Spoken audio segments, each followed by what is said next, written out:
What's going on, guys? Still in Europe, so obviously not making regular updates here, but I do want to make a quick video on the Amazon play that we were able to put on just a few days ago. If you're in this play, congratulations. If you're not in it, this is the opportunity for you to learn why we grabbed it, how we grabbed it, and what we expect out of the play. If there's a pullback, obviously you can try to get into it, but as of right now, 2-day continuation up 2.52% on the day.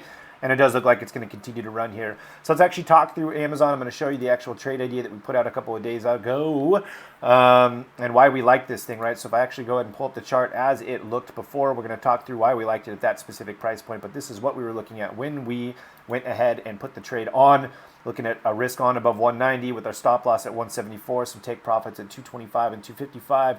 We're targeting those January 225 calls for no more than 750 bucks a pop. It's kind of more of an expensive trade.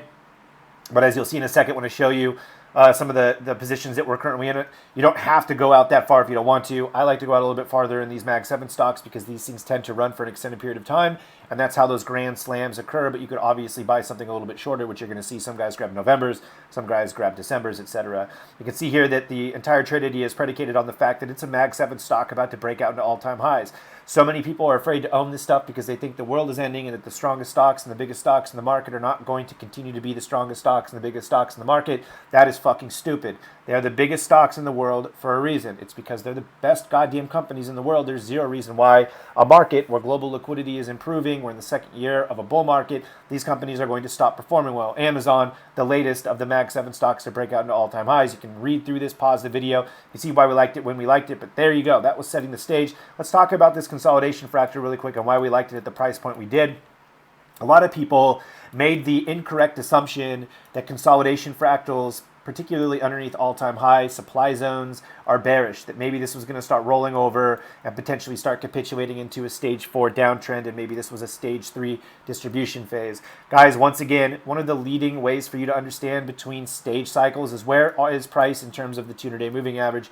What does the 200-day moving average tell us? It allows us to differentiate where we are within primary trend. In this case, not only is the 200-day moving average sloped up, but it's sloped up at a very aggressive degree, meaning that the primary uptrend should be very, very strong, and yet again it is, right? Once again, bull market, you have to understand that price tends to resolve in the direction of that primary trend. Eventually it won't, but trying to time that is incredibly challenging. So this consolidation range that we were able to set over the last few months is essentially an opportunity to start laying your bets in. If you look over at that VRVP indicator, to us, this looks like some sort of accumulation fractal that was going to resolve to the upside, and it did. Once again, if you find these types of setups where you have consolidation within an uptrend right underneath previous all-time highs or some sort of supply zone, generally a pretty good indication that these things are going to continue to run, and they do, generally speaking. Now, Amazon, second day of the breakout here, currently up about 5% off of our entry, and we're already able to flip some of these free. I'll go and show you in a second. It's up 4%. Go over to the Discord here. Go over to share your wins. You can see that a couple of the shorter dated contracts are already up and over 100%, so you know that we're looking to take half off of the trade, and we're going to let this continue to run out because that's how grand slams occur. You want to take half the trade off at 100% to remove all risk from the market, and then you want to go ahead and let the other half continue to run to those profit targets. And as you can see here, profit targets are way up there. First profit target's at 225, second profit target somewhere near 255. Play this however you want, but we're not afraid to own the best stocks in the world at all-time highs. As a matter of fact, it's not just Amazon that we own. We own Microsoft into all-time highs. We own Apple into all-time highs, which is one of the better trades that we've taken over the last 2 months because we were able to catch this before the 197 breakout. It was absolutely insane. We were able to get out of this at half off at over 200% in just 2 days, meaning we've already taken profit out of the trade as well, but we still have 50% of the original position on the books, and we have January's as well. Matter of fact, we can go back to trade ideas and you can kind of see what we're looking at there if it loads. You can see we're not afraid. Look, 3 days ago, Amazon, Google 3 days ago, Tesla 6 days ago. I'm not sure if you guys are going to go ahead and look at any of that stuff. ARM is continuing to work out for us. The Microsoft, where is the Apple trade? Let's look at the Apple trade.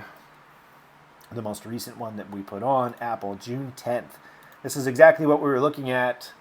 Telling you guys, if you're afraid to own this stuff prior to the all-time high breakout, you're going to miss a significant amount of alpha in the market.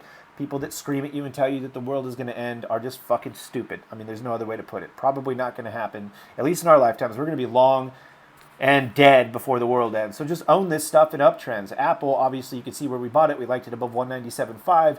Our stop out was very tight at 190, meaning the risk to reward on this was super high. If it didn't work, fuck it, you lose a couple bucks. If it does work, you make an incredible amount of money. 222.45, the October 220 calls are absolutely juiced right now at multiple hundreds of percent, even as the market starts to consolidate here. Speaking of which, we want to add in above 218. We think this is going to continue on up, and this is just a market digesting a 10% move in a $3 trillion stock. Guys, it doesn't have to be any more complicated than owning great stocks at all-time high pivots, because the risk on level is very easy to spot, right? You want to own it as long as it's above the proprietary gray box. You want to close it if it's trending down below it. If you get bored in these types of trades, you're going to lose money in the long run, because patience is all it takes to own this stuff and make a couple bucks. Go a little bit further out than you normally expect, own this shit, and let the dum-dums that are afraid that the world's going to end and they can't stop clicking buttons lose their cash. NU is my favorite setup in the market right now. I'm about 2R into this position, meaning that I'm 2x my normal position size. Very, very large holding for me. I really like NU above the 11.5 pivot. It's the exact same idea as the Amazon trade. Consolidation range up here at the all-time high. I look at this as a potential accumulation phase for larger market participants. I want to catch the tail as they continue to push this thing up, and it does look like Nubank is now starting to break out. This is my largest holding by position sizing right now. I haven't taken anything off. I'm looking at the 16.5 and then the 24.75. I'm not afraid to go out there and bet the farm on a good stock and really go out there for some aggressive price targets here. Last one I want to talk through really quick, because this is my biggest individual winner on the year, ARM. I did add in above 164. Obviously, NVIDIA is pulling back, so it's going to impact the semiconductor industry in particular. But this is the biggest individual position winner I have on the books right now. Something that I really, really, really believe in, because I love these all-time high breakouts.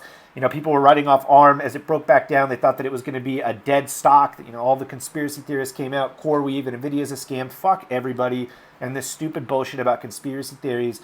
I'm a technical trader. The only thing I care about is owning uptrends in bull markets, because I actually enjoy making money instead of the people that want to incinerate it. You can sit there and short this stuff into all-time highs all you want. Just don't bitch and complain when it doesn't work, all right? ARM's another one that I'm looking for with a short-term price target at 200, but an ultimate price target at 212. And then I'll potentially look to continue to add in, because why would you not want to add in on stocks that are working? Hood is a great example of one of those trades, right? We add in every single time it pulls back at a logical level. This thing has continued to pay for us. An absolutely ripper of a stock for us. One of the better moving positions that we've had going back to March or April of this year, February, excuse me. We've owned this since February and continued to roll stuff out. Is a huge win for us. Anyway, that's what I'm looking at. We've had a very, very good year. As far as I can tell, at least on the guys within the professional development side, they're having the best year that they've ever had. If we go ahead and look really quick at something that I posted on Twitter, and you can follow me there at How to Swing Trade if you want. This is one of the traders within our development program, and you can see here that over the last few months, 6 months now, this is year to date, he's up 60 grand. And some of the stats here, 52% win rate, so 52.8% win rate, and he's up 60 grand. That really smashes some of the negative connotations about you need to win 80-90% of your trades. You absolutely don't. You just need to stack risk reward in your favor, which is what I'm trying to show you when I go through these big setups here, particularly things like Amazon, guys, right? So here's my question as I leave the video, because we're going to go run around Lisbon right now. If mag-7 is continuing to break out, which I'm going to give you a bird's eye view on, by going here and showing you, I built a custom ticker here that just aggregates all the different mag-7 stocks. You can see what I'm adding in here. This is at all-time highs, guys. So of the 7, there's enough of them hitting all-time highs that this trend is continuing on up. Is this the top for mag-7? It's probably not. We're going to continue to own this stuff. My question for you is, which of the next mag-7 stocks is going to hit all-time highs, and are you afraid to own it and make a couple bucks? If you like this type of video, please like and subscribe. Do whatever you want. I don't care.